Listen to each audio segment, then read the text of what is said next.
Welcome to Cooking with Little Oats. Today we are going to make pulled pork sandwiches. This recipe also works well with beef roasts in order to turn those into pulled beef sandwiches or beef briskets. In order to get started, we're going to take a roast, and right now I'm using a pork bone-in shoulder roast. You can use a butt roast, a picnic roast, any kind of roast that you have. So we're going to take our knife, make sure it's got a sharp point on it, and you're going to want to just stab this meat as far down as you can with that knife. Get it down there so that you get the nice deep holes. We want the flavors of our spice mixture to get down in there. So now we've got our holes inside our meat. We're going to take our bowl, we're going to bring it down here, we're going to put our meat inside, okay? On top, we're going to pour half a tablespoon of pepper, a whole tablespoon of salt, 1 stick of slightly melted butter right on top. We want that fat in there. That fat is important. Now, we're going to be cooking this for a long time, and that fat is going to allow this to cook without scorching. We're going to put about a 1/4 cup of olive oil on top of that, and about a 1/4 cup of chopped garlic. Now for the fun part. Get our hands in there, mix all that up.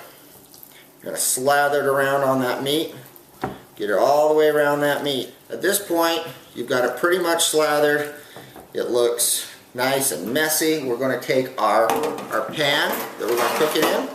We're going to just take this in, put it in our pan. Now if you like a lot of garlic, and I do, you can put the remaining right on top. What we're also going to do is we're going to add a cup of water. Don't worry about mixing everything up in that water. That's just to keep the meat nice and moist. We're going to then turn around and cover this meat with paper or with aluminum foil.